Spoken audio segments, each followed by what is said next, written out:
दोस्तों आज की इस वीडियो में हम लोग कक्षा 7 का वार्षिक परीक्षा 2025 में जो विज्ञान का एग्ज़ाम होने वाला है उसका ये ओरिजिनल प्रश्न पत्र है और इसको हम बहुत ही अच्छी तरीके से हम हल कर चुके हैं।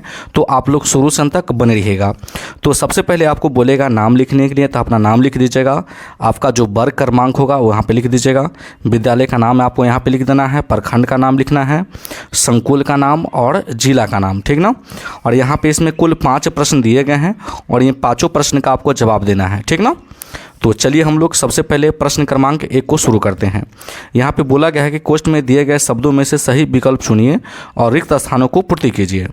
तो पहला सवाल है कैल्शियम हाइड्रोक्साइड में होता है, तो आपका चूने का पानी होता है। दूसरा सवाल है जल साधारण क्षमता सबसे अधिक होता है, तो किस में होता है बाबू? चिकनी मिट्टी में होता है, जो कि हम आप यहाँ पे लिख चुके हैं।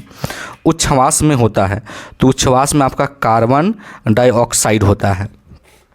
समतल दर्पण द्वारा बना प्रतिबिंब है ना, पीछे बनता है कि आगे बनता है? जब हम लोग आईना में जब अपना शक्ल देखते हैं तो आपका पीछे बनता है, ठीक ना। स्पंज और हाइड्रा में रक्त परिसंचंत्र होता है, तो नहीं होता है बाबू, ठीक ना। तो ये हम लोग 5 का हम जवाब बहुत ही अच्छी तरीके से दे दिए हैं। चलिए अगला प्रश्न को देखते हैं। आपको अगला प्रश्न में बोला गया है कि जो सही होगा उसको सही का निशान देना है और जो गलत होगा उसको काट देना है। तो बोला गया है कि गर्म हवा हल्की होकर ऊपर उठती है, तो हाँ बाबू उठती है। चिकनी मिट्टी में वायु कम होती है परंतु यह भारी होती है, तो अवश्य, है ना। केचुआ श्वसन नहीं करता है, तो केचुआ श्वसन बाबू नहीं करता, वो त्वचा से श्वसन करता है। गुर्दा मानव उत्सर्जन अंग है, तो ये सही है ना। चलिए अगला सवाल है एक जनन अंग वाले फूल द्विलिंगी कहलाते हैं, है ना, तो ये गलत होगा। चलिए अब हम लोग तीसरे सवाल को देखते हैं। बहुत ही सिंपल भाषा में हम आपको सॉल्व कर दिए हैं। तीसरा सवाल में स्तंभ अ का उपयुक्त मिलान स्तंभ ब से कीजिए। पहला सवाल है जुगाली करने वाले पशु होते हैं, तो जुगाली करने वाले पशु रूमेटिक या रूमैन भी कहा जाता है, तो इसके साथ मिलान आपको कर देना है। प्रकाश की दिशा में बदलाव, तो ये प्रकाश के परावर्तन के कारण होता है। पौधों के संभवत उत्तक होते हैं, तो आपका जाइलम होता है। श्वसन किस में होता है? तो बाबू ऑक्सीजन में होता है। रेशम के कीट किस में होता है? सो शहतूत में होता है। इस प्रकार से आपको मिला देना है। कोई दिक्कत नहीं। अब हम लोग चौथे सवाल को देखेंगे। चौथा सवाल जो है आपका लघु उत्तरीय प्रश्न है और इसको 50 शब्दों में आपको जवाब देना है, ठीक ना।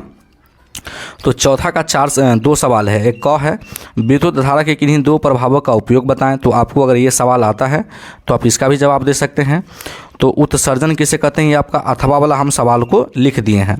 जीवों के शरीर से अपशिष्ट पदार्थों को बाहर निकालने की क्रिया को उत्सर्जन कहते हैं और इसका हम आपका जवाब इसमें लिख दिए हैं। कोई दिक्कत नहीं। चलिए आगे क्वेश्चन है बायोगैस क्या है, इसके क्या लाभ है। तो अगर ये क्वेश्चन अगर आपको आता है तो ये क्वेश्चन का जवाब दे सकते हैं। अगर ये नीचे वाले क्वेश्चन का आता है तो आपको नीचे वाला का जवाब दे देना है। तो हम आपका नीचे वाले सवाल का जवाब नीचे हम आपको दे दिए हैं। अलैंगिक प्रजनन वह प्रजनन प्रक्रिया है जिसमें नया जीव एक ही जन्म से बनता है, जैसे शुक्राणु और अंडाणु। इसका जवाब हम इसमें दे दिए हैं।